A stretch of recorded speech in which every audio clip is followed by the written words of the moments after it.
نبی صلی اللہ علیہ وآلہ وسلم نے خواب دیکھا تھا، اور اس خواب کے بعد آپ بہت پریشان ہو گئے تھے۔ خواب آپ نے یہ دیکھا کہ آسمان سے ایک ترازو اتری ہے۔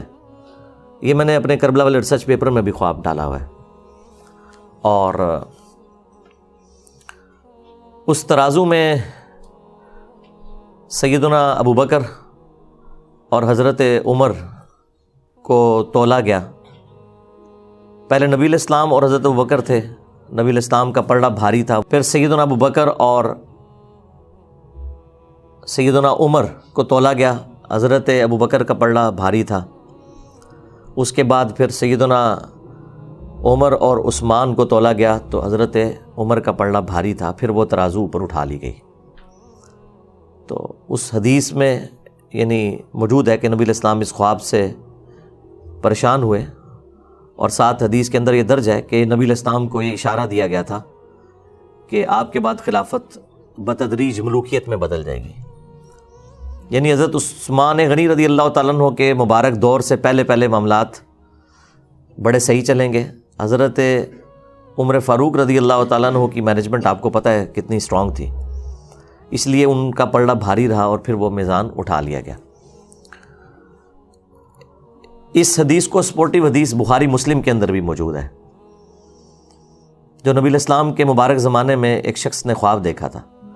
اب یہ خواب کوئی بزرگوں والے بیان نہیں ہو رہے، ہم تو خوابوں کے خلاف ہیں کہ خوابوں سے تو نہیں کوئی دین ثابت ہوتا، لیکن پیغمبر کا خواب وحی الہی ہوتا ہے، وہ اسی طریقے سے ہے جیسے اللہ اسے بتا رہا ہے، اس میں شیطان کی کوئی دخل نہیں ہے۔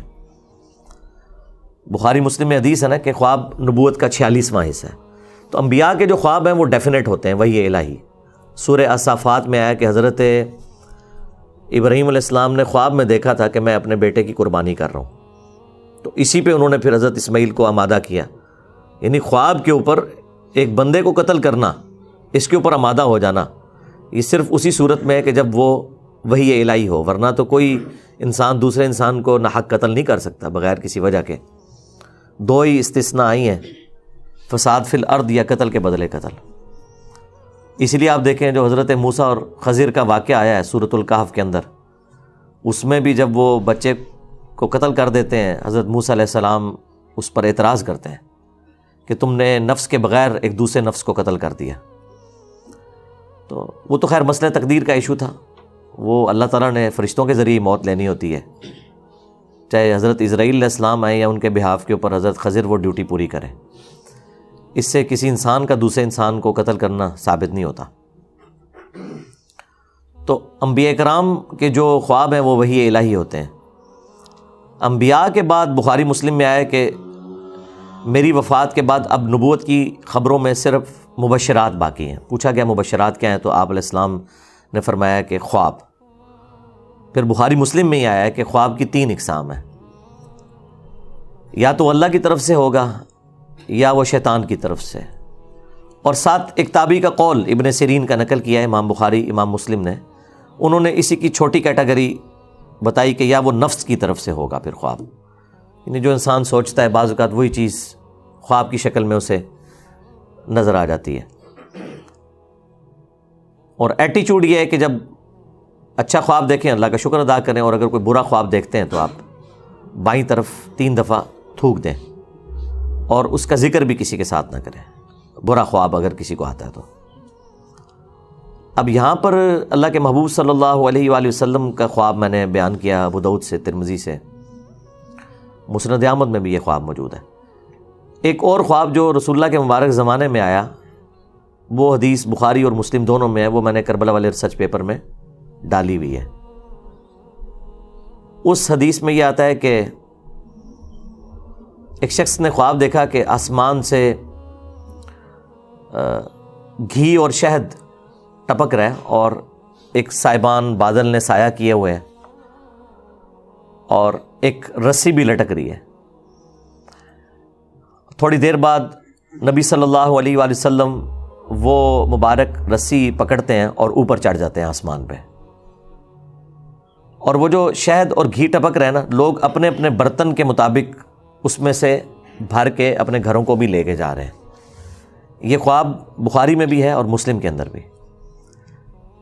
پھر ایک اور شخص اس رسی کو پکڑتا ہے اور وہ بھی آسمان پہ چڑھ جاتا ہے، اور پھر ایک تیسرا شخص اس رسی کو پکڑتا ہے اور آسمان پہ چڑھ جاتا ہے۔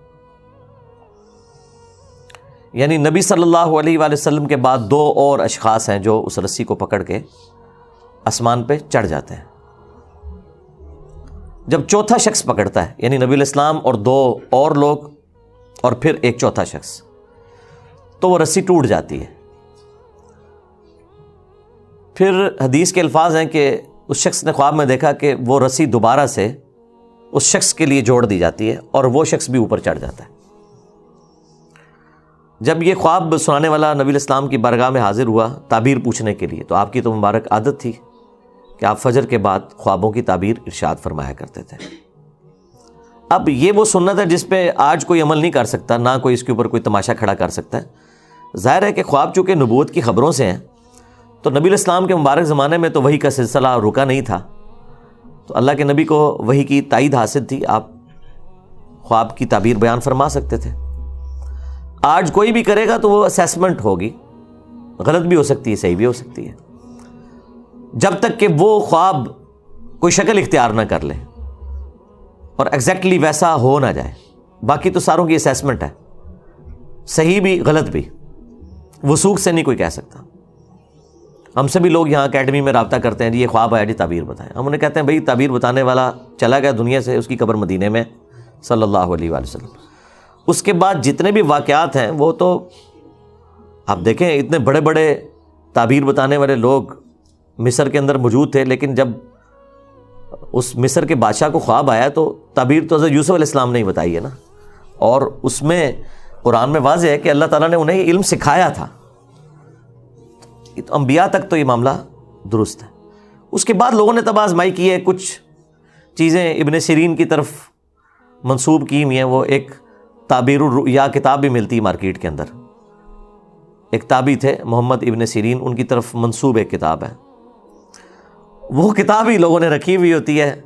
وہ آپ بار بار اس میں سے کوئی 8-10 خواب کی تعبیرات بیان کرنا شروع کر دیں روز کی، تو کچھ عرصے بعد آپ اس قابل ہو جائیں گے کہ قرآن و سنت کے مطابق نہیں، اس کتاب کے مطابق آپ لوگوں کو تعبیر بیان کر دیں۔ وہ میں بھی کر سکتا ہوں، لیکن وہ ایک خام خواہ کی تب آزمائی ہے، اس میں سے نکلنا کچھ بھی نہیں ہے۔ تو جب اس شخص نے نبی علیہ السلام کی خدمت میں یہ خواب عرض کیا، اس سے پہلے کہ نبی علیہ السلام اس کی کوئی تعبیر ارشاد فرماتے، سیدنا ابوبکر نے کہا یا رسول اللہ آپ اگر اجازت دیں تو میں اس کی تعبیر بیان کرتا ہوں۔ تو نبی علیہ السلام نے کہا ٹھیک ہے کرو۔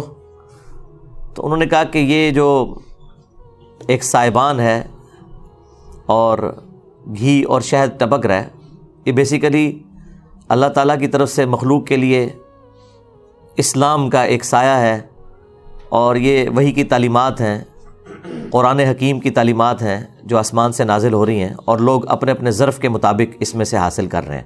وہ شہد اور گھی کی جو مثال ہے، اور یہ سلسلہ جاری رہے گا یہاں تک کہ آپ صلی اللہ علیہ وآلہ وسلم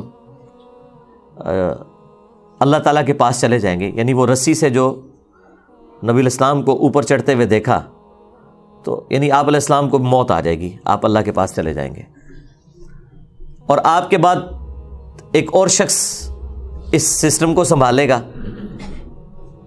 لیکن خواب دیکھنے والے نے اس کی شکل نہیں دیکھی تھی، اس خواب میں بس ایک بندہ ہی اس نے دیکھا تھا کہ کوئی ہے، بیک سائڈ سے دیکھا ہوگا۔ ظاہر اللہ تعالیٰ نے جتنا نبی علیہ السلام کا تو اسے پتہ چل گیا کہ نبی علیہ السلام اوپر چڑھ گئے، لیکن دوسرا بندہ کون تھا وہ خواب میں اس بندے نے نہیں دیکھا ہوا تھا۔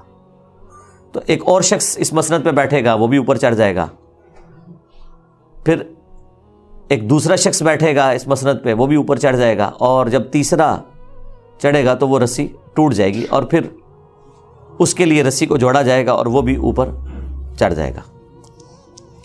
اب ظاہر ہے یہ اتنی کامل انفارمیشن تو نہیں تھی، اصل تو چیز یہ ہے کہ وہ رسی ٹوٹے گی کیوں اور وہ بندے کون ہوں گے۔ اب یہ سیدنا ابوبکر کو تو علم غیب تو نہیں تھا کہ وہ کون ہے، تو انہوں نے اپنی اسیسمنٹ کے مطابق تشریح کر دی۔ تو پھر رسول اللہ سے پوچھا کہ میں نے کیا تشریح صحیح کی ہے؟ تو آپ نے فرمایا کہ کچھ تعبیر ٹھیک کی ہے، کچھ غلط کی ہے۔ تو پھر حضرت ابوبکر نے کہا یا رسول اللہ آپ اس کی پھر صحیح تعبیر بیان کریں۔ تو آپ نے تعبیر بیان کرنے سے انکار کر دیا۔ ظاہر ہے وہ اللہ تعالیٰ اس چیز کو پردے میں رکھنا چاہتا تھا، لیکن چیزیں وہ مختلف انداز میں پھر کھلنا شروع ہوگی بعد میں۔ یعنی نبی علیہ السلام نے نام نہیں مینشن فرمائے اس میں، یہ کون کون لوگ ہیں، کیونکہ آپ کو پتا تھا کہ میں اس کی تعبیر نہیں، یہ پریکٹیکلی جب ایگزیکیوشن ہوگی تو لوگوں کو خود ہی پتا چل جائے گا کہ یہ کون کون بندے تھے اور کیا کیا ہوا تھا، اور وہ پھر وقت کے ساتھ پتا چل گیا۔ جتنا حضور نے بتانا تھا وہ تو بتا دیا۔ پھر سیدنا ابوبکر نے کہا کہ میں آپ کو اللہ کی قسم دیتا ہوں آپ اس کی تعبیر ضرور بیان کریں، کیونکہ حضرت ابوبکر کو بھی پتا چل گیا تھا کہ یہ کوئی عام خواب تو نہیں ہے۔ نبی علیہ السلام کے بعد مختلف لوگوں کا اس مسند پہ بیٹھنا، اور 3 بندے ہوں گے، 2 تو صحیح اسی طریقے پہ چل جائیں گے، لیکن تیسرے کی دفعہ رسی ٹوٹ جائے گی، تو یہ کوئی وہ تیسرا جو بندہ ہے نا، وہ اس بندے کے بارے میں پتہ ہونا زیادہ ضروری تھا، جس کو پکڑتے ہی وہ رسی ٹوٹ جائے گی۔ وہ رسی کیوں ٹوٹے گی؟ یہ بڑا ایک حیران کن معاملہ تھا۔ پہلے 2 کا نہ بھی پتہ چلتا، تیسرے بندے کا تو پتہ چلنا چاہیے تھا کہ وہ کون ہے کہ جس کے وہ رسی پکڑتے وہ رسی ٹوٹ گئی ہے، جو کہ پہلے 3 بندوں کی دفعہ نہیں ٹوٹی، نبی علیہ السلام اور 2 اور لوگ۔ اوورآل یہ چوتھا تھا، لیکن رسول اللہ کے بعد جو 3 ہیں ان میں سے یہ تیسرا تھا۔ تو ظاہر ہے وہ بعد میں پتہ چل گیا حضرت عثمان غنی تھے رضی اللہ تعالیٰ عنہ، چونکہ وہ آپ نے پرچی لکھی ہے تو وقت نے تو پھر بتا دیا۔